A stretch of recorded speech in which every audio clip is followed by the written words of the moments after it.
Hello there.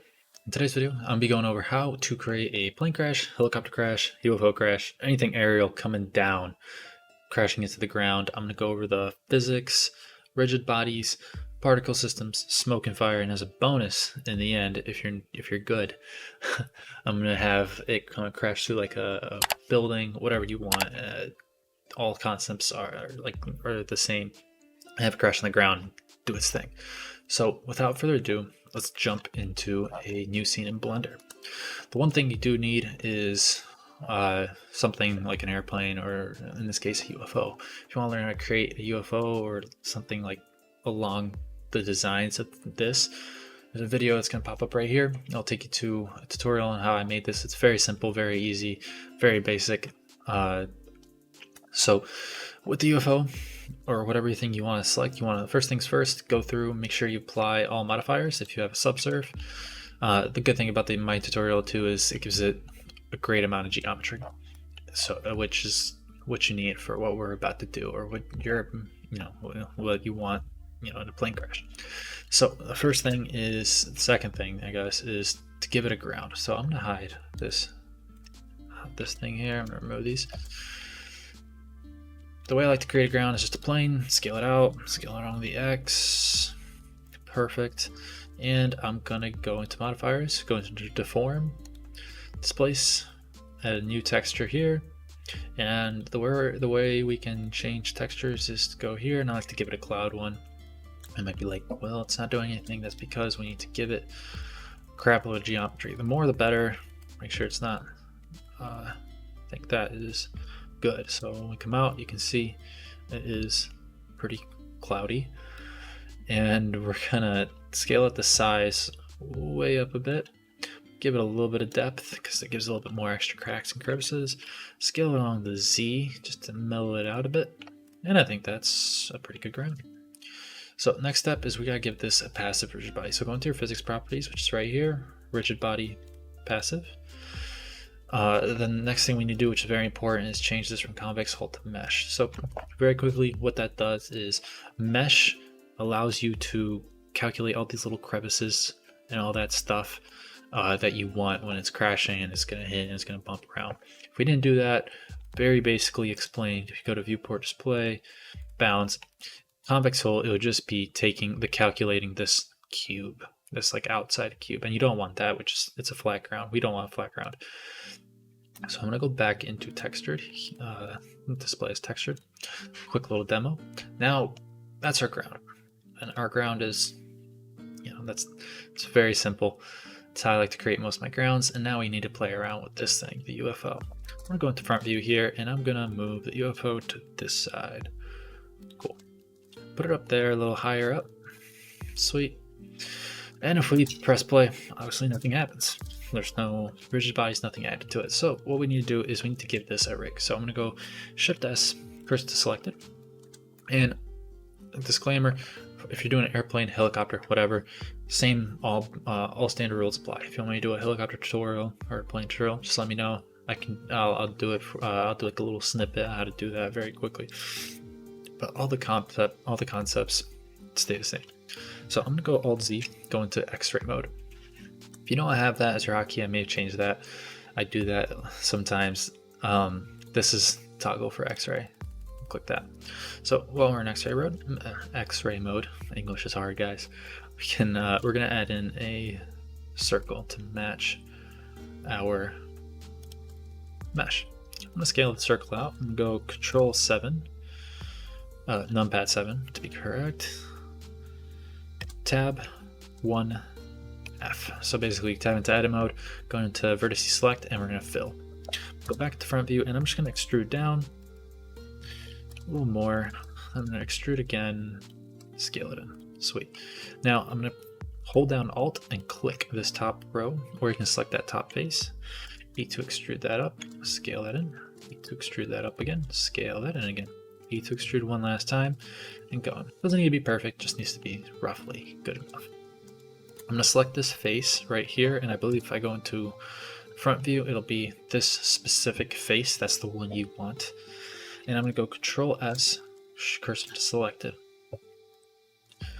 that's going to send the cursor right to the middle of that, which is perfect. I'm going to go Shift A. Not yet. I'm going to go into object mode, Shift A, add in a cylinder. I'm going to rotate it along the y-axis by 90, so it's on the side. I'm going to go GY and move it out here. Scale her down. I'm going to go Alt-Z to get out of X-ray mode. If you forgot how to do that, this right here. And we can see when our cylinder is selected where it is. So this circle and this cylinder that we're creating, this is going to be part of our rig, which is going to have our active rigid body system on there. I'm going to move her out a little bit more here. You don't want this thing too big because I'm going to create 4 more. You can do more if you want a little bit more accurate, more things breaking off, because you can break these parts off. You'll see what I mean in a minute if you don't really if you're not really following along what I mean. So I'm going to scale this out along the X. Okay, it doesn't matter if there's a little bit, but you don't want too much because this is kind of our physics. This is going to be part of the physics. So I'm going to S, Shift X, and I'm going to scale like that. So I keep the length I want, and I'm going to move this up so it kind of gets hidden. GZ, cool, that is perfect. So next, I'm going to go back into X-ray mode, Alt-C, or this one right here if you forgot. Now we're going to go back into edit mode while we have this rig selected. Tab into there, 3, so we can select these faces right here. I'm going to select about 6 of them or so, just these ones on this side of the mesh. And I'm going to go into top view, and I'm going to go E to extrude. We don't want this blue line. That means it's going along its normal Z right now. So I'm going to right click to drop, and I'm going to go GY. So I move this along the Y perfectly. There's no elevation or anything. It's just perfectly going along the Y axis, which is what you want. And I'm going to scale this in along the X. So we have it right to the edge. So now we kind of want to fill in this border here. So how do we do that? It doesn't need to be perfect. I'm going to go Control R, add in a loop cut, drop it right in the middle perfectly, and I'm going to go SX, scale it out. And that should be pretty good. Don't worry about filling out the rest here. You won't notice it when it's going full speed and it's crashing. It's not that big of a deal. So we have one piece of our rig done. What's the next part we need to do? Well, we need to add in more of these rigs around the side. Easy way to do that is we're going to select this main mesh. I'm going to go Shift S, cursor to selected. So the cursor's in the middle. And what we got to do here, you have to follow along these steps. They're very important. We have to go into top view, which is numpad 7, and we need to select this rig, this outside rig piece. What we're going to do is, since I'm creating 4 of these, I'm going to have one here, here, and here. The easiest way to do that is when the cursor is in the middle, we change the pivot point to a 3D cursor, and I go Shift D to duplicate, R90, and you can see it'll perfectly do that. But wait, there's one step I forgot. Just to save time, you can go through and do this in the end, but just to save time, I'm gonna go rigid body here, and with this rig selected, change. You don't want this as a passive, you want this as an active, so that's good. And we're gonna change the collisions from convex hull to mesh. So same thing we did with this ground, we're going to do the same thing with this rig piece. Now, make sure your pivot point is on the 3D cursor and everything like that. We're going to go Shift D, R90. Don't know why that didn't do that. Shift D, R90. There we go. Shift D, R90. Now, if you want to be a rebel against me for some reason, and you want to do it like this, well, basically what you'd have to do is go Shift D, R. If we do Shift D, R90, this is what happens. Something weird. We don't want that. We would go RZ90, -90. So it's a little bit more different, but it's not too big of a deal here. So basically what happens is when you go top view, you're basically, everything you move is rotating along the Z axis. Well, if you didn't know that. So next thing is the actives are all done on the outside. That's why we did that beforehand. But we need to give this thing rigid body as well. So I'm going to go select this, give it a rigid body active. The other way you could do this is you can go F3, add active. And also we want to switch this to mesh. Now it's going to take your computer a little bit more time to process, but it's going to make it a little bit more accurate. But if you're using cubes, it's no big. You don't, if you're using just cubes, then you don't use mesh. But if you're doing something like this, I really recommend you use a mesh. So next is the fun part. We get to test if our rigid body works, and yay, it works. As you can see, it's interacting with this ground, which is perfect. But you can see a part of it just stays there. The rest of it keeps falling. Now let's back things up. If you press spacebar and nothing fell and it just stood there, to debug that, first thing you want to go is into scene properties here and make sure you have rigid world body checked. And if you don't, check it, and you should have all this stuff underneath rigid world body if you move this little button here. So cool. My rigid body is working. I hope yours is too. So next step is we need to connect these in between. So the way I like to connect them is, remember how we did this outside rig, kind of the same concept. So I'm going to select this essential rig right here. I'm going to tab into edit mode. And if you remember, this edge that was last selected is still selected. So I'm going to go Shift S or Control S, or no, yeah, Shift S, crystal selected. And I'm going to go Shift A, but to connect things, I use empties. It can be whatever empty you want, plain axis, arrow, single arrow, whatever you want. I'm going to go with plain axes here. And what we want is this plain axis to be perfectly in the middle, but decently in between both of these pieces. Now, if you're doing a plane or helicopter, you do the same thing with your empties on that. Now, this little empty needs its rigid body constraint. So go into the physics properties here, go rigid body constraint, make sure the type is fixed. It should be, that's the default. And to make things a little bit easier, I'm going to select this main mesh. We're not using it for anything right now. I'm going to hide it. So H to hide. Now I can get out of X-ray mode, so Alt Z. Or if you don't remember, this little button right there. So now we're in solid view. And we need to give it a first and second object for this empty. Your first object will be the main piece, so this middle piece. Your second is going to be this, but hold that trigger finger. You don't want to select it just yet. We're going to do the same trick as before, so I'm going to go cursor to select it in the middle, tab into top view, and I'm going to go Shift D R90. Make sure your pivot point is that 3D cursor. Shift D R90. Shift D R90. I'm just talking from experience here. There's many times like, why isn't it working? And that's why. Now we can go through and select the seconds. These seconds here. A little tedious, but it's definitely worth it.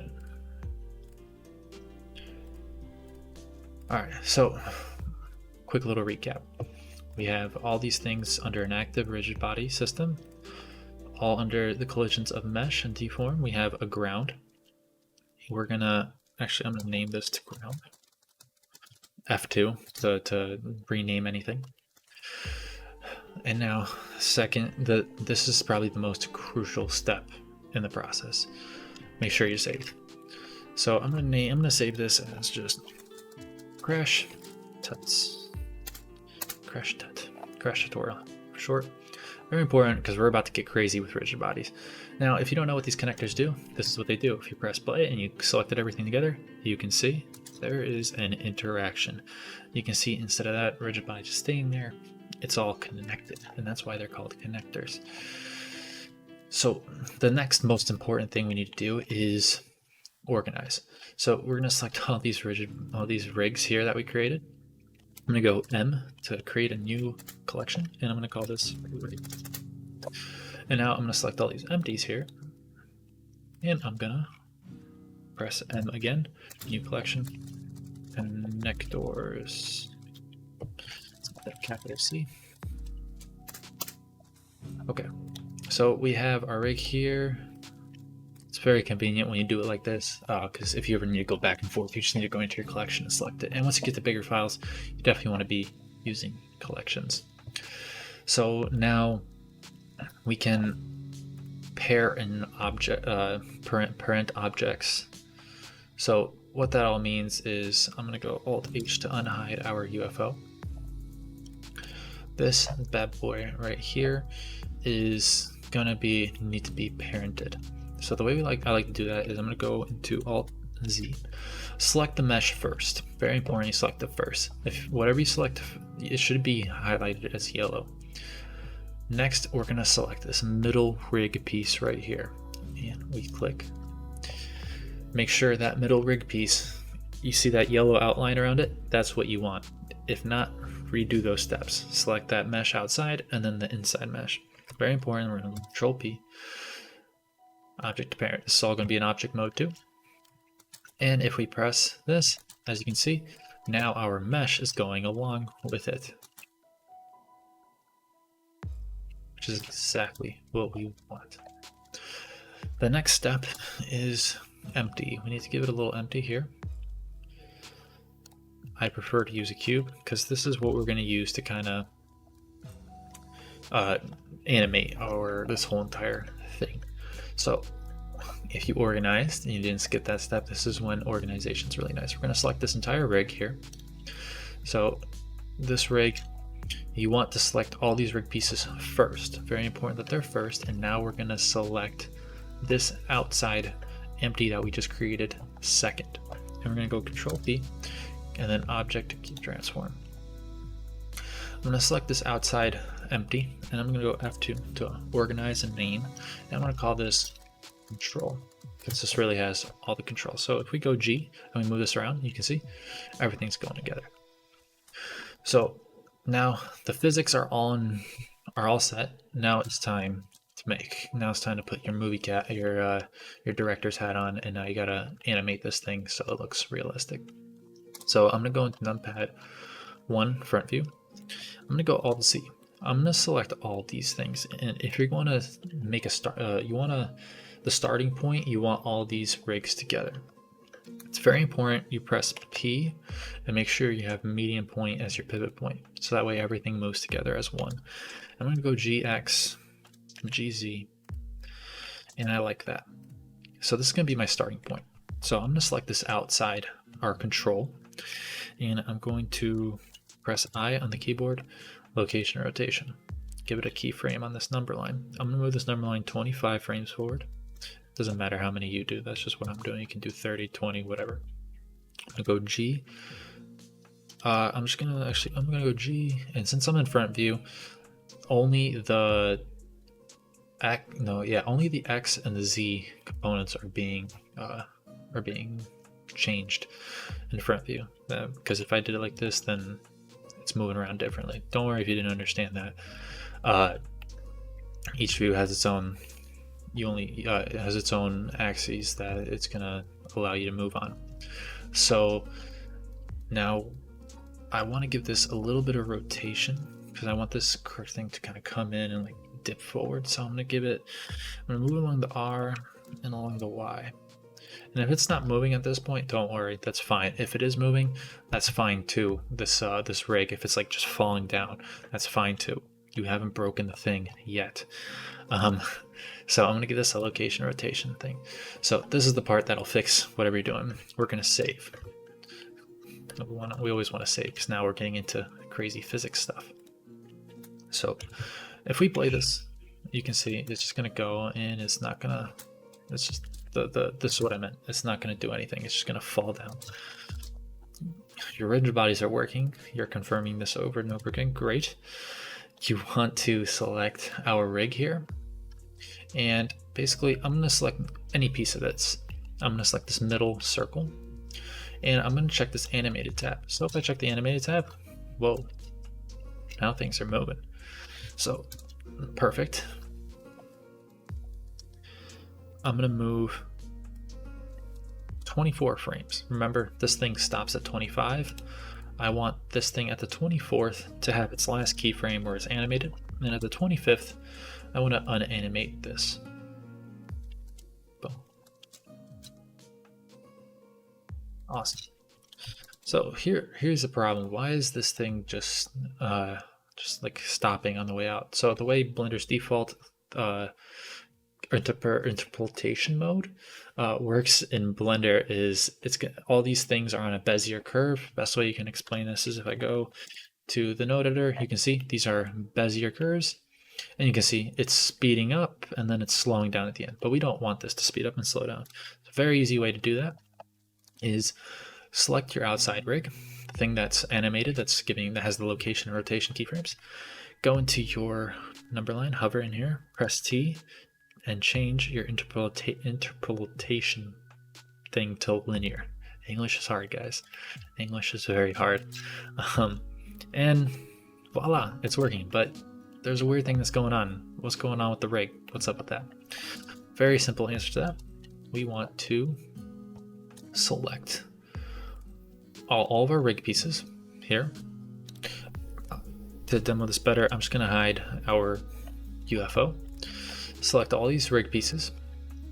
You notice I haven't selected this circle here. There's a reason for that, because this is the one that has the animated keyframes on there. Hold that there. Select all these rigs.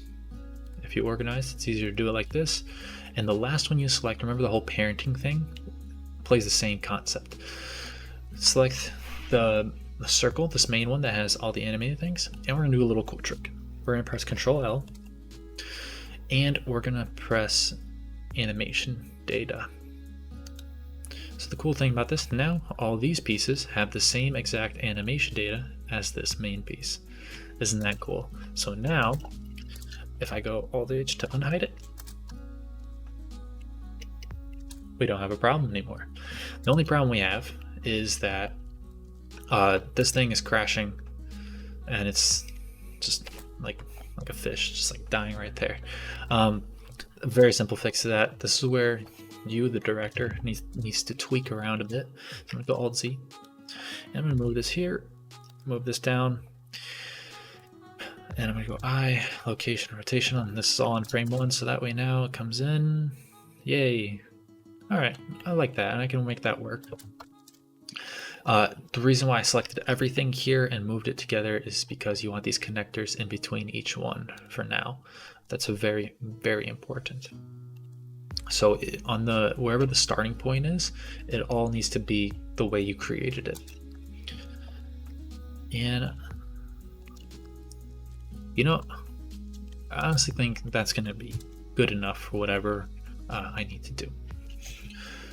So how are we going to have things kind of like when it crashes, have a thing break off and fall to the side? Well, that's very, very easy. Basically, I'm going to go here. Remember this connector in between this thing. I want this part, this part right here, this chunk to break off. This chunk to break off on impact. So the way I'm going to do that is I'm going to go let this play out, and I want this thing to break off. Make sure this is while it's not being animated. So remember, frame 25 is the last animation keyframe for this rig.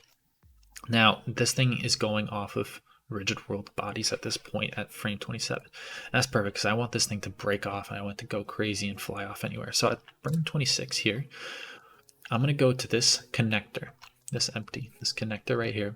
You see this breakable property? Well, we're going to keyframe that. So unselected, I'm going to keyframe it. Then I'm going to go a frame ahead and I'm going to check the breakable and I'm going to keyframe it. I'm going to take this threshold and turn it all the way down to 0 so it immediately just breaks off.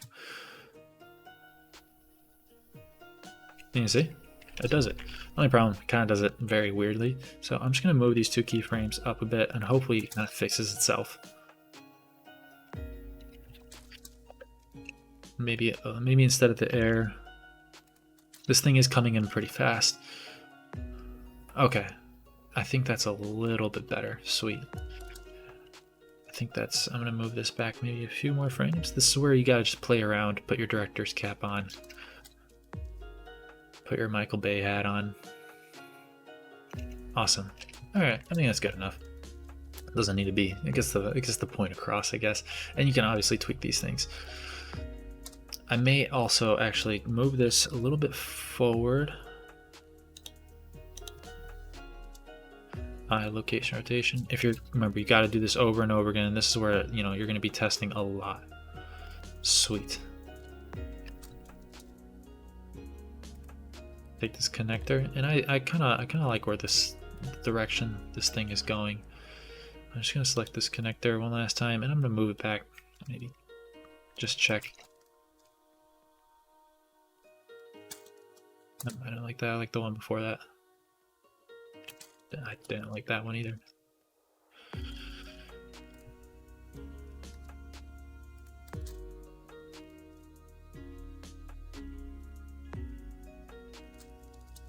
Cool. So now we have this thing crashing down into here. I'm just gonna play around with it for a little bit, and I'll come back when I figure out a perfect little like crashing thing. And you should too, because this is very important. I'm just making it look realistic.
Okay, so I found out kind of something that I like. Basically what I did, might be like, wow, this ground looks different. What I did is just took this ground and I rotated it Z180. That's how it was before, but I rotated it 180 just to kind of give it, just so it comes kind of from the top and slides downwards. And it kind of gives this cool little, well, like literally what it says, like a little sliding animation, which I like. So now you've gotten something that you really like. You think it looks cool, all this stuff. Now I'm going to give you a few things if you want to just do last second touch-ups, variations, whatever.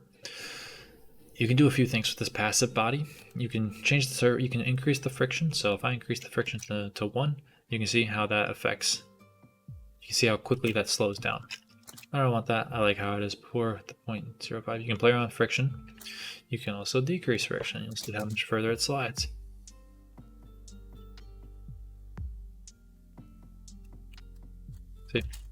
See how much further that got. For some reason that weird piece got stuck, and that's where you gotta just play around with it and change it.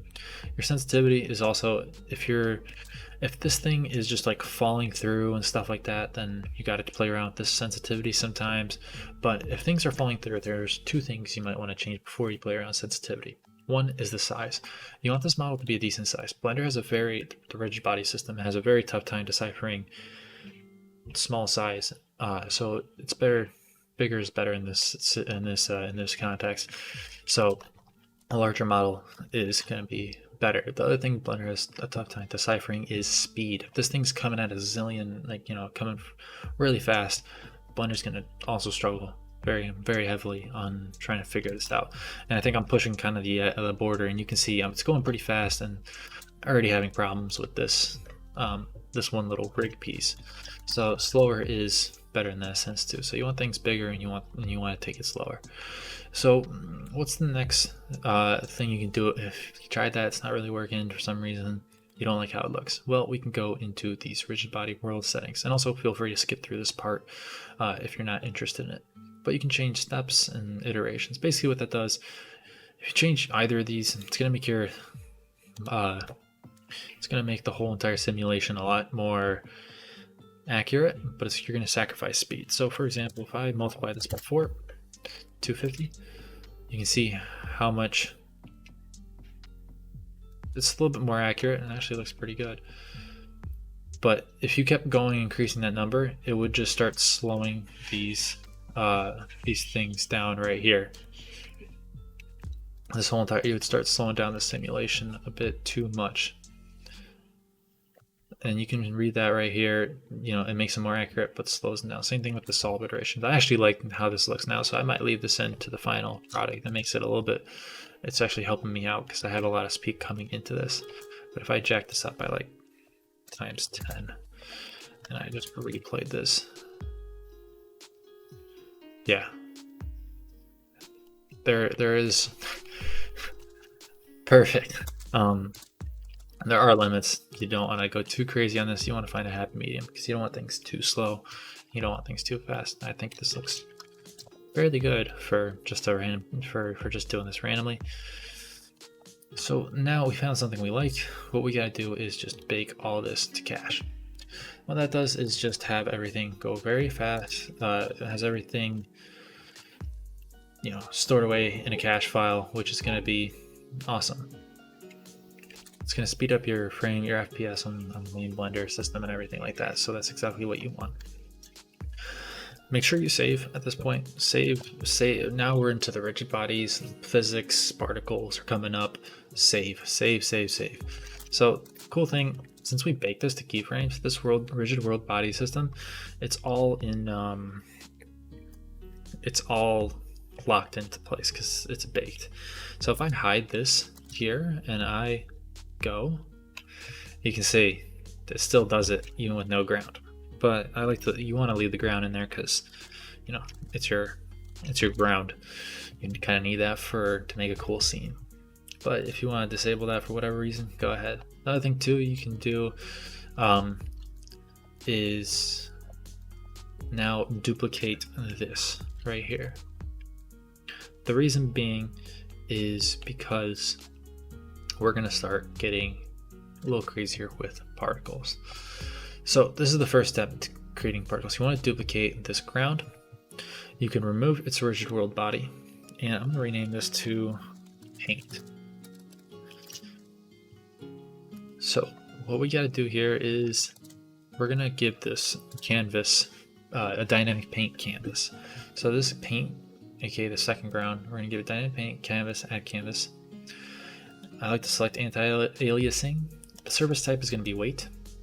Make sure, very important, you check this output. Dissolve, I like to check it. Don't do slow. Slow, it's very slow. So if we play this, nothing happens. All right. Trust me, we gotta play around with a few things first. So with this paint selected, I like to give the modifiers first. So there's gonna be 3 modifiers we're gonna use. We're gonna use a vertex weight edit. We need to give it a vertex group of DP weight, which is the one that we had before. We're gonna give it a mask. Same thing, vertex group, DP weight. And then we need to give it a displace. And we need to change this mid-level to 0. Actually, I won't change the mid-level just yet because you'll see why we do that. I'm gonna select this entire circle or our rig. Should probably rename this to UFO. And I'm going to give this a dynamic paint, and instead of canvas, give it a brush. Add brush, add brush. Change the source to mesh volume plus proximity. And if I'm going a little fast, obviously you can stop, pause the video, go back and forth. And I'm just trying to hammer through this because I can already feel this is going to be like an hour-long tutorial, and I don't want to waste too much time. So now, when this happens, what the hell is going on? What is this thing going on? Well, remember that little modifier I told you that I was going to show what this means? If we change this to 1, I had it backwards. If we change this to 1, you can see it goes back in place, and we have this cool little thing where it slides. Awesome, and then we have our rig leaves break off. So I think this is pretty cool. It's kind of satisfying to watch too. Basically, quick things you can do to change it around. Select the paint. Go into your physics where the paint is being used. You can amp up the substeps. This will make it very, very accurate. But also slow down your computer. You can change the time these things dissolve. So 15 frames, you'll see how much longer of a trail it leaves. Leaves a little bit of a longer trail. I like 10. 10's like a perfect. I feel it in my mind. It's kind of perfect. So, but you do whatever you want. It's your crash. You're the director. So the next step is, well, really, since we have everything baked to keyframes, we don't need our connectors anymore. I just like to hide them to just save on things that I can accidentally click on. So I'm gonna hide. My connectors are disabled. I have these 3 things. I'm gonna actually move them into a new collection called World. Basically, just our setting. And this rig, remember, this rig right here, it breaks off. So what I'm gonna do is, see, it breaks off about right there. Is I want a chunk of this mesh to break off. So since it's on this side, I'm gonna go into edit mode. Alt Z to go in an X-ray. Remember, X-ray is right here. I'm going top view. Oh, I lost my bearings. I'm gonna select this so I know which side I'm dealing with. All right, so it's that side. Select this mesh. Go into edit mode. Alt Z to go into X-ray, or that thing up there as stated before. And I'm gonna press C to get this little like swipe thing. Before we do that, I'm gonna go into face view, and I'm gonna select a nice chunk of this. Nice chunk, big chunk. And now I'm going to separate this from the main mesh. Cool. This mesh that is separated, I'm going to parent it to this right here. Keep object transform. So now when this thing crashes, you can see it fully crashes. This is why we save, and I don't think I saved. So, man, did I learn the hard way here, boys? Oh, I learned the hard way. I'll be back. And ladies and gentlemen, we are back. That was kind of a really brutal lesson taught right there. Hopefully you guys didn't have to go through that, but that kind of broke my heart. But so without further ado, let's continue on with the tutorial, and we're going to start this part off by doing Control S. So in case if it does crash again, we don't have to worry about. But here's the cool thing. It does the crash thing, and you can see it's breaking apart, which is perfect. And the paint is being applied. That's why I like to do these things in certain steps, because it's kind of important. It's not that it's important, but it just saves work it saves you a lot of time in the future and pain. So now we get to go do the cool stuff, make things explode. So the way I like to make things explode is when this thing breaks apart, just about right there, I'm gonna do F3 quick explode. Explode. Typing is hard. And when you do this, you want to select your ground, not your paint, and give it a collision parameter. This set a collision parameter, I like to increase the damping a bit and a little bit of friction. Not too big of a deal, but whatever you do, this is very important. Do not do this. Do not increase permeability, because that's the chance particles will fall through the mesh, and you don't want things falling through the mesh, or you want to limit the amount that falls through the mesh. Oh, and explode. It does what it does. It explodes immediately. So there's a few things we need to do to change this. Step 1, be awesome. Step 2, go into your particle settings, and you can see it has frame start, frame end on the same one. I'm going to extend this a bit so it kind of drags it out more, probably up to frame 75. Change the number from 100 to 1000. Change lifetime to 250. Don't worry about the source just yet, that's fine. We're not going to cache it. The velocity. I'm going to increase the object velocity. I'm going to also check location, dynamic. Don't worry about this, don't worry about that. I like to turn down the gravity a bit. Half the gravity. Double the awesome. And holy crap, what happened here? Well, one, we can play around with gravity to see what's going on. What that is I believe, maybe don't change the object velocity, because when you do that, bad things happen. Okay, cool, that was the object velocity. So, how do we make it so it slides along this thing going forward? Well, we want to go into here, viewport display, enable the axis. See the X, Y, Z? And we want to move this along the negative Z. So I'm going to go here and change this to -5 and then 2. I'm gonna go, and you can see it's kind of moving forward. All right, perfect. All I gotta do is here, it changes to negative, 100. That might be a little aggressive. -20. So now when it crashes,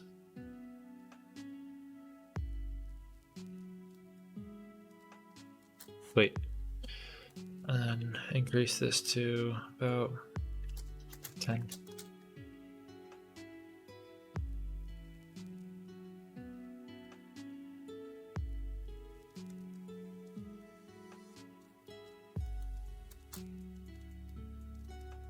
Cool. Maybe take off the Z and just have it along the X and just have it along the. Sweet. And you would see how you have to kind of like play around with this. Maybe give it a little bit of object velocity.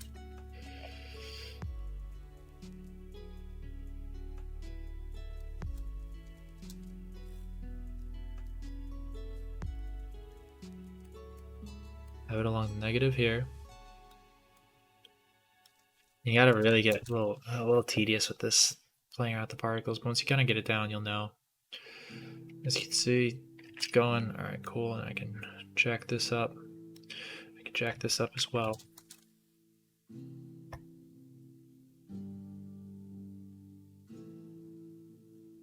Sweet. You can see, like, some of the particles just like fall through the ground. Easy way to fix that is just go GZ and move this down just a tad.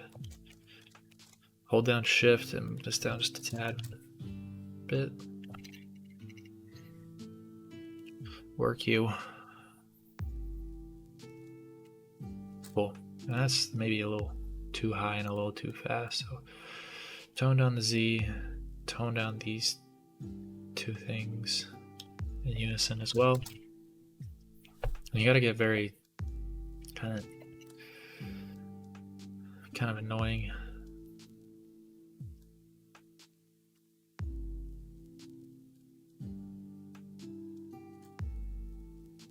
Oh yeah, and we have it kind of like just all spread out in the front, and then the best way to just play it to slow it down more is just increase this friction value. And that's also why you don't want one where it's like it crashes and it spins everywhere, because then you gotta really mess with these values. So the friction's gonna stop more particles. Perfect, and I think that's a great like trail. And just to if you want to get this thing a little bit even more realistic, is select this other piece, go into X-ray mode, C, and just make sure it's face. Just dab around these little pieces here. Separate, and same thing around right here, maybe even up here. You could do this. Give it like a quick explode.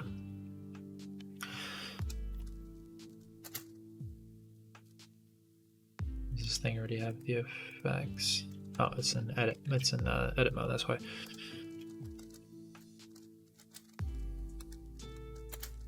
Cool. And now we have a quick explode, and I like to carry this one all the way out to 250 till the end. Why the hell not? And I'm gonna go 250 here, and enable my rotation. And you're gonna do the same thing with this. So I'm gonna take these values, -13, -6. So I'm gonna go -14, -6, and then 7. A little bit of object, right? Yeah. And now we have this little piece just also breaking off. Oops, I gave it to the wrong one. That's why. You don't want to give it to this main one. Basically, what you can do here, if you mess this up, you can go into particle. I'm just gonna name this to second,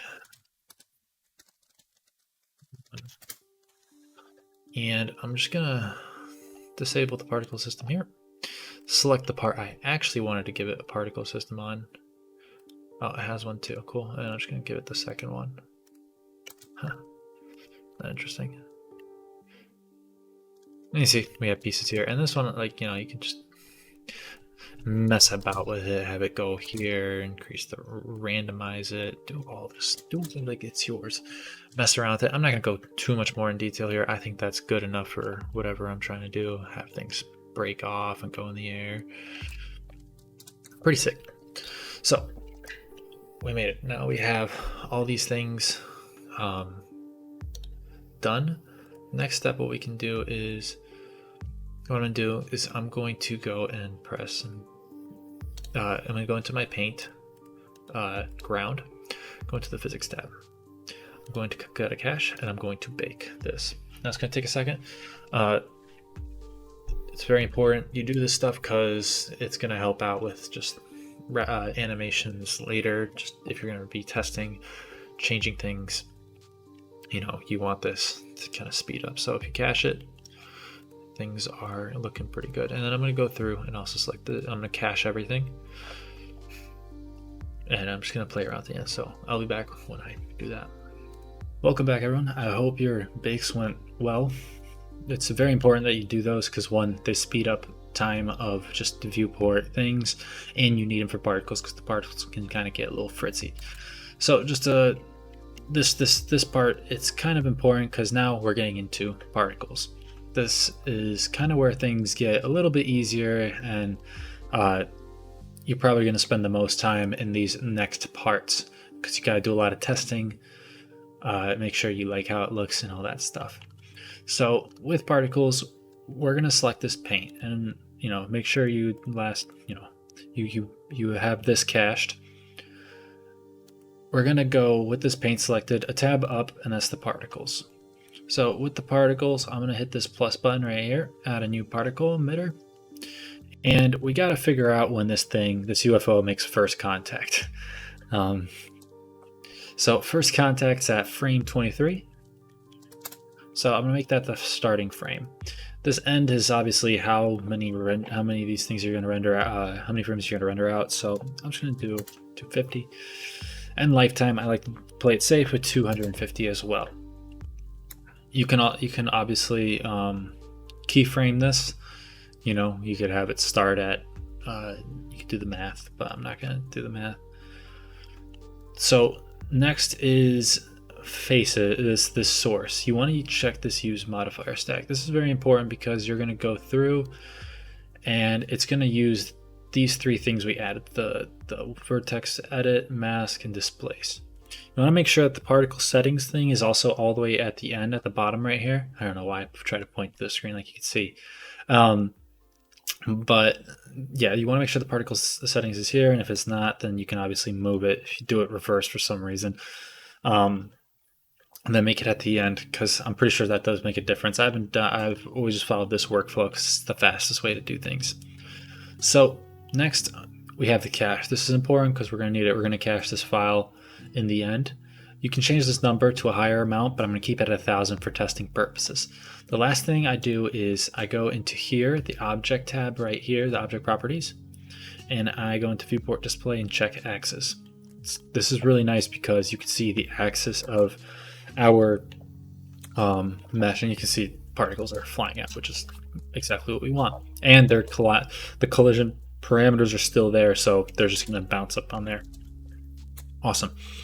So going back into the particles tab, I'm going to keep the normal at 1, and this is why the axis is so cool, because you have the Z, Y, and X. So basically, we want this to have a Z, so we want the particles to shoot upwards. So I'm gonna give it about 3 meters per second. You don't want to go too crazy, or else you're gonna have them like really flying out. And then the X, I like to increase the X by 2, so you kind of have them going up and out. And we're gonna play this. As you can see, the particles, they're not going too far. We can increase this to, like, you can see if we go up, you make it crazy, go up to 10. Particles kind of go with it. Object velocity is a good one to play around with too. I hope that doesn't mess it up. Messes it up a little bit, so just tone it down. You don't want it at a full 1, because or else it's just going to be particles everywhere. Yeah, it gives it a little bit of a randomness.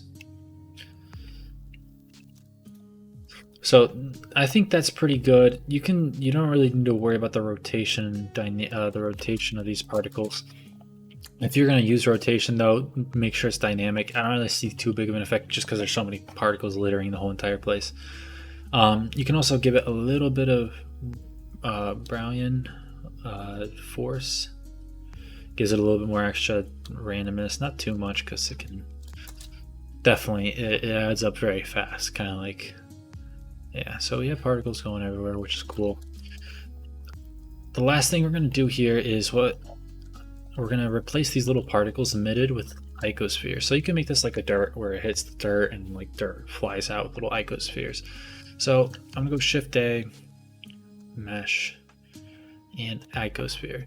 Important, you can use this Icosphere, it's cool, but what I'm going to do is, before you click anywhere else, check this, open this box right here and just tone down the subdivisions. It takes down a lot of geometry, and when you're doing 100,000 particles, that one's, those extra vertices is very, losing all those extra vertices is really important. You won't notice the difference.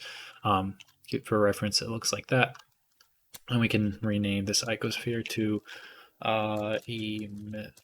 caps lock Emitter. I don't think that's how you spell emitter. And that is pretty good. I'm just going to hide that underneath. And basically all we got to do is select our paint. And since we're keeping things organized, I'm going to go into here and select those 3, the grounds, and I'm going to go new collection ground, or not ground, settings, I guess. The next step is kind of important. Save. We don't want a relapse of what happened last time. That wasn't too fun. But the last thing you want to do with the particles is go into here, object, and instance of object, our emitter. And we can play around with the scale, give it a scale randomness, and the best way to do this is just have a few of them pop out. You can zoom in, see how big they are. I want them a little bigger. I think that's good. And then we can scale the randomness, so we have like a little bit of everything. We have some big rocks, some tiny rocks. Maybe make them a little smaller. Not that small. And I think that looks pretty good. You can see there's a little bit of randomness going everywhere. You can obviously have them all kind of going the same way. You can have them all going like this way along the x-axis really hard, but I like the randomness because it makes it look a little cooler. The last thing you can do, I'm not going to do this, but you can add in, go to this both our circles here and go to collisions and give each one a collision.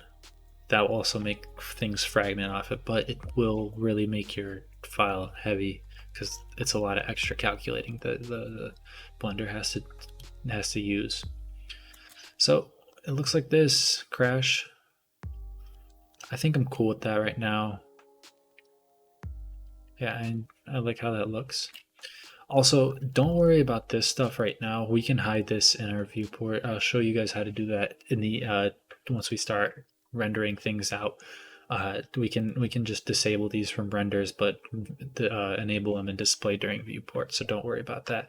So the last thing I'm going to do is go into the paint, and I'm just going to go into the particle settings. I like all these values. I'm not going to go too crazy with them, and I'm going to just increase this to 100,000. You can see how much that makes it. I'm going to save, and I'm going to bake. So I'll be back once the baking process is finished. And we're back. Hopefully baking went well for you too. I'm going to start off this part now with checking the results by saving. You can see the frame rate's a little crazier just because there's 100,000 particles out here just chilling. And we're going to play this. And you can see this kind of, if that's too crazy for you, you can obviously tone it down. I like how it just, all the stuff just goes everywhere. I think that looks kind of cool. And this is where, you can obviously make it more like it's hitting the ground. I'll do that. I'll do a rebake right now. Adjust some settings to show them how I did it, and how you can, just basically get completely different looks by just changing around the axes. So I'm gonna do that real quick. Okay, so I hope baking of the particles went well for you. If you did decide to do that, this is the second way I like to do it. You could do is all I did was I increased the X. I think the X stayed the same. I played around with these settings here, the X, Y, and Z. I turned down the object velocity because that makes it go crazy. And I upped the randomness, and you get something like this. And it's a little bit more controlled. There's still a little bit of randomness. It's still believable. The reason why I made the Y go there is because the ship naturally just tends to just float that way. So I just had the particles go, and you have this trail of particles. And on the screen there'll be a quick viewport render of how that looks. So that's pretty much the particles. You can mess around with the particles, give them textures, do all that stuff, and it's look great. You can make give these little things like a rock texture or like a brown texture, make it look more like dirt, and you can definitely make it work. Welcome back, and this is the third part, I think, of the tutorial, which is smoke and fire. You finally made it. It is probably one of the most fun parts because you can really, it doesn't like explosions. So I've been saying you can put your director's hat on. This time you can put your Michael Bay hat on, and let's get into this. So I like to do this way. So select your dynamic paint. Most of the work is already done. And go and press quick effects, quick smoke. And I'm just going to take this quick smoke and I'm going to send it to the cursor selection. I think that's good. Go into top view and I'm going to go S-Shift-Z. Scale it around there. Awesome. And then I'm just going to go into here.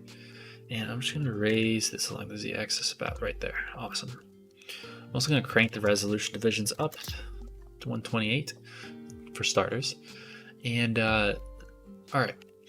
Next important step is make sure you give your particle, your paint here a fluid.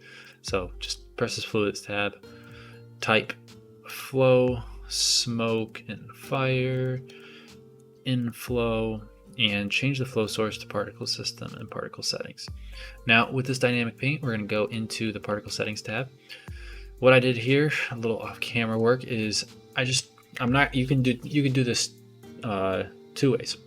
One is you can leave those icospheres with that particle system in, and you can have those icospheres with the fire.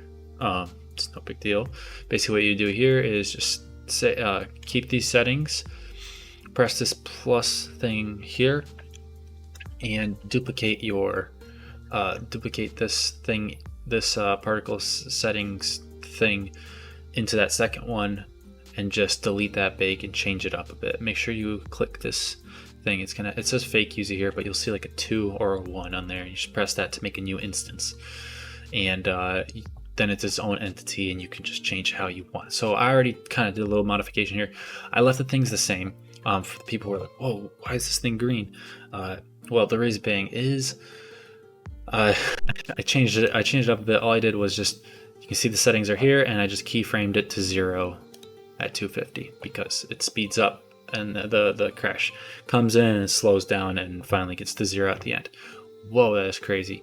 The thing too is I went into render and I took out switched it from object to halo. That's all I did. Yeah, and that's all you need to do. And the reason why it was crazy like that is because it's not pre-baked or anything. So you're gonna have to bake again this thing, but you already have most of the work done, so it's not that big of a deal. So I believe that's everything for the particles. Yes. Oh, with the particles, the last thing is you want to change the lifetime to about 3. You don't want them living too long. It sounds terrible to say. So I like to give them like a 3. You can see it immediately is doing its thing. We have a little baby particle system. Isn't that cool? Killing my computer, but it's all in good fun. And that's perfect, honestly. I mean, other than like the blocks forming there, but I'll show you how to get that through. So if you already know smoke and fire settings, jump to the next part, or just call it if you don't think this is good enough, or just you're like this tutorial is too long for you. You just want to come back to it later. That's cool. This next part is just for people who don't know smoke and fire domains, and I can just explain what settings work for me personally. So if you want to stick around to that, that's awesome. So first things first, you do need to make your own like shader for this. I'm not gonna go over that because this tutorial is already like a gajillion hours. I'm not gonna sit here and play around with nodes. I hate nodes, fun fact, but they're awesome, but I don't like them. So, but I'll make a separate video on how I make my shaders, and I'll explain how the shaders work too. So that's coming soon. And so going back to the thing, losing my train of thought, is this domain. You're gonna have to play around with these settings a lot just for your personal preference, but this domain here, make sure it's selected and enable adaptive domain. That's important. It's going to save a hell of time on the render. I like to mess with the buoyancy density. I like to drop these down to about 0.2. The smoke is rising really fast. The other thing you can do is, the buoyancy density and heat, what they do is slow down the rise of the smoke, so it's going to go up slower. I love that. It's a great setting. The other thing too, you can turn down the time scale to about 0.1. This will really slow it down too. It'll basically, all it does is just like the time frame. You know how in the physics tab here I said if you play around with this steps per second, it slows down the simulation. Same thing with that. It just doesn't make it any more accurate. So that's what I do. Vorticity, you can give it about like a 1 if you want there, but I don't really play around with the gas too much other than those 2 settings. I like to give it a dissolve about 25 frames. I think it looks kind of nice, and make sure it's slow because it'll fade away slowly. Obviously, enable noise. I don't like playing around too much noise because too much noise makes it look very like fake. Reaction speed. This is all personal preference here. So the higher the reaction speed, the less there's going to be, the less flames there will be in the final product. So if you want less flames, increase that value. You want a lot more, do it. The world is your oyster. I'm just living in it. Increase flame smoke, basically just the more it's just gonna be really smoky. This is where I like to increase the vorticity to about 2. Really recommend that. Or just play around with it like 1 or 2. Each one gives it a different thing. And the last part is make sure you check resumable and switch it to all. So quick tip, if you don't know, Blender Cycles has a problem, at least for me. When I go modular, it will modular with noise. So basically what modular does is you have to bake this simulation by itself, and then you have to bake the noise into it, and that just separately, and that messes up the file, makes it very glitchy. Definitely don't recommend doing that, or else you'll spend a lot of time and end with a lot of frustration. Type all, make sure it's all, that's the only way I figured out to get around that. Until they fix that, then I'm sorry. The good thing about modular though is like you can see how it looks without noise, but it's not really anything too special. I recommend all full send that thing. So next step, we got to go into our paint. So important thing with the paint, make sure your flow source is particles. I forgot that many times. You can do mesh if you want. I mean, I don't really like it with the mesh. I prefer particles. Use flow, sampling substep. I crank this up to like 7 or 8. Like I said, this thing, if you're gonna bake it, I recommend waking and baking. It's just the best. It's just the best way to do it, especially if it's a high res. Don't do initial velocity, because if you do initial velocity, what's gonna happen? Remember how when we did with the particles, this thing, just those crazy particles there, particles here. Don't do that. You just want it to raise up slowly. You can set the size if you want. Doesn't really, you can do like a smaller size if you want. That could, it's all right. It's all up to personal preference at this point, but sampling substeps, 100%, you need to do that. So that's the thing. I'm not gonna bake it. I'm not gonna really go too crazy on it, just because it was gonna take a while to get a high res smoke. But yeah, that's how you do the smoke simulation. Welcome back. Finally, we are on the final part. We have smoke and fire, particles, a lot of things going on. They're all in this file still. I just hid the domain and I hid the, the paint. And that's just because the file's about to get super heavy with even more particles and collisions and stuff. So remember, you want the ground still here because it has that collision parameter. Next thing you want to do is select our UFO, and we want to give it a collision. Where are you? A collision parameter. I already did one beforehand. I'm just trying to speed things up, and I just increased the damping and the friction. Same thing with this chunk of the UFO. Increase the damping and the damping and the friction around the slot. It's getting tired. I'm getting tired. I've been doing this all day. So next thing I did, I imported a new building. I selected said building and gave it a healthy amount of vertices. So what are these little things I tore out of it? Basically, what I did was I went frame by frame. Like I said, trying to save on time. And this was all one mesh. I recommend combining your whole entire mesh. This whole entire house was one mesh. And I went frame by frame, maybe not frame by frame, but every couple frames, and I just broke it apart. So you see at frame 21, I just went in here, went into X-ray mode, pressed, tabbed into edit mode, X-ray, C, just select this little chunk, and then did P to separate, and I separated it from this main house. And I did that for a bunch of these, so you see it comes through. So that's all you got to do. It doesn't need to be frame by frame. If you want to, go ahead. I'm not going to do frame by frame because ain't nobody got time for that. This little piece right here, we're going to start off by giving it a quick explode again. So object, quick effects, quick explode. And we got to go into the particle settings, so we got to mess around with this. First of all, you want to crank this number up to 1000. Remember, we have collisions on here enabled. So this is going to actually interact with the collision, so you'll have things go flying everywhere. Next thing I do is make sure your axis is selected in here in the object properties axis. And I'm going to go into particle settings here. And I'm going to increase the object aligned to -10. The X, because it's going negative on that axis. Give it 2 here, and I'm gonna crank up the velocity, randomized by 10. So when it comes through, you can see it's a lot slower. It has something like that. Cool. Maybe instead of 21, I'll do 20, so it'll break up. Select both equal. Maybe just 1 before that. Cool. That looks a little better. You have to play around with that a bit. I think that looks fine, but when we start adding in more chaos, it's gonna, it's all gonna even out. So frame 23, same thing. F3, quick explode, and to redo, basically duplicate what we did beforehand with this emitter. So I'm gonna take this and I'm gonna rename this to basic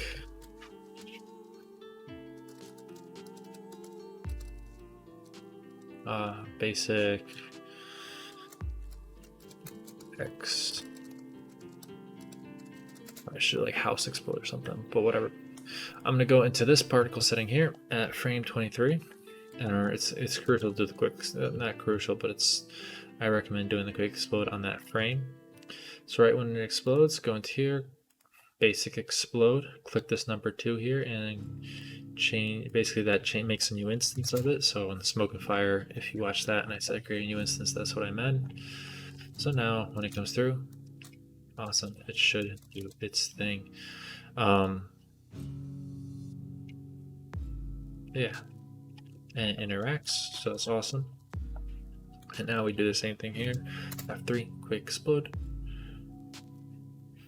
Go here, base explode 1 here. Change the frame start to frame end to frame you're on, 26. Go 1 before, 1 after, doesn't really matter. But it's important you do those. You got to make a new instance. You don't want these all into the same instance because that's bad. Go to the next one. That was the same one. That's why I got an error. Give it a quick explode. You can see it's on 28. And then I'm just going to select the next basic explode. Boom. To what frame are we on? 38, 28. And then the final exploder part, this part of the house. And same rules apply, quick explode, basic explode 3, around frame 30. Cool. And now this thing's gonna come through, pop, pop, pop, pop, pop. And we have the house blowing up. So how can we make this a little bit crazier? That's a good question. Basically, I'm gonna do a bigger piece. So I'm gonna do a centerpiece as an example. Right here, what we can do is add in a solidify modifier. So basically, how that looks is you can see there's like bigger chunks on here. That goes through the mesh, kind of what it's doing here, and that doesn't look good. Then what you have to do is turn the thickness down to 0. A frame before keyframe. Then the next frame, when it blows up, give it a thickness of, okay, that's a little aggressive, 0.2. Cool. Keyframe. So you'll see, if we take these two parts and we hide them, this part here, hide them. See, you have thicker parts. Obviously, that might be a little too much. It's really what you want, how you want it to look. And then obviously, since these are really thick, you can also jack up this to about 10,000. So if you really want to take your computer for a ride, do that. Boom. That's still, I think, a little too aggressive.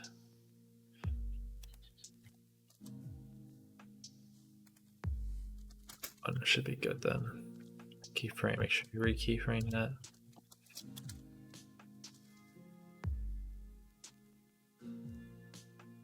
I think that looks good.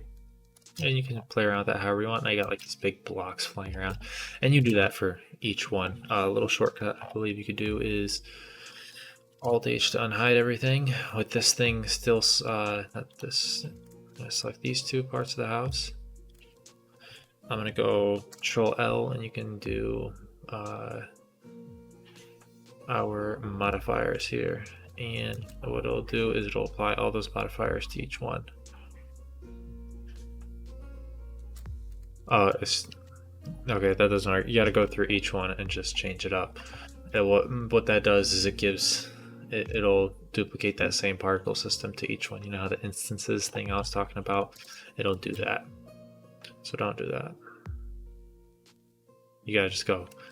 Sorry, I told you this is the tedious part, but you can go through it manually. And then as like a little sign off at the end, I'm gonna hide I'm gonna hide all these here. As a sign off in the end, you can just break this house in like half as a final part.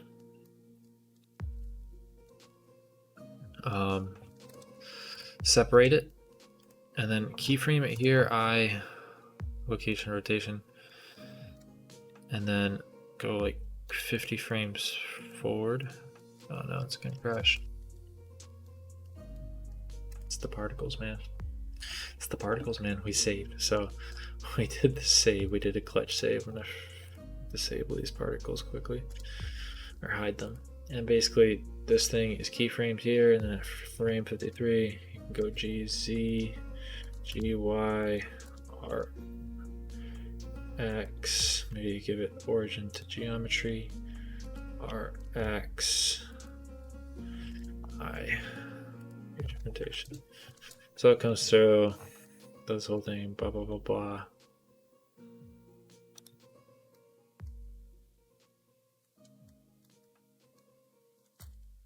Perfect. I don't know why it's...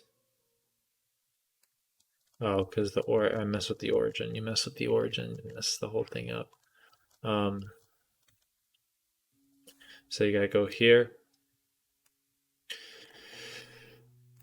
Origin to geometry. I location rotation. Yep, it'll work now. Frame 50. GZ. GY. RX. GZ. RY. Or GZ. I location rotation. So that's how it'll look. Come on, change the origin before you do that keyframe because it'll mess it all up. Oh, you have this thing fall down. And you can play around with the Beziers, make it look a little more natural, but and more fluent, I should say. The other thing too, I think I said this before, feel free to hide. And as the last part, I said I would show you guys how to hide this rig. So the way you do that, very simple. You go here into the rig settings, select all these cylinders and circles. You go into here, your object, viewport display, visibility, right above viewport display. Hold down Alt on your keyboard and uncheck renders. That'll uncheck it for all. Alt is like all, I guess. And you won't have it anymore in renders, but it'll be there in viewport. So if I do viewport, it disappears in viewport. If I uncheck it in viewport, only one shows up. Why does it do that? I don't know. It works one way, not the other. But that is pretty much it. So obviously, this is just like a very basic tutorial. If you really want to put like a crap ton of time into this, you can make this thing look so awesome and so cool. I could do another part of this, and that'd be compositing. So basically what you could do, if you don't have the computer speed or the whatever, you can render these out by chunks. So you can render this out, you can render out the ground, the dynamic paint particles, the icospheres. Remember when we did that? You can render out that, only that part though, in the same lighting and everything. Then you can render out only the smoke and fire. In the same lighting and everything, only the smoke and fire, no UFO, no nothing. Then you could add in the UFO, then you just render out the UFO crashing, and then you build up the layers, and then you just have to go into the compositing tab, which is here, and you have, you spend another half day trying to figure out how to do it. But it's kind of once you get the hang of it, you really can just breeze through with the compositing and all that stuff. You're like, okay, I know how these layers work, how to stack them up. I know where the ground. I know the ground is the base layer. Background is, it goes like background, ground, particles, smoke, and then your UFO somewhere in there. So I'll do a thing on that too. But as of now, I think this is a lot of information, and this video is probably going to be 3 hours long. So hope it explains everything pretty thoroughly, and I'll do the smoke and fire shaders soon. Not yet. Yeah, I gotta do it soon. I'm gonna edit this video and get started on those. So looking forward to that. If you watched the whole entire thing, man, you're a trooper. So, but that being said, have a good one.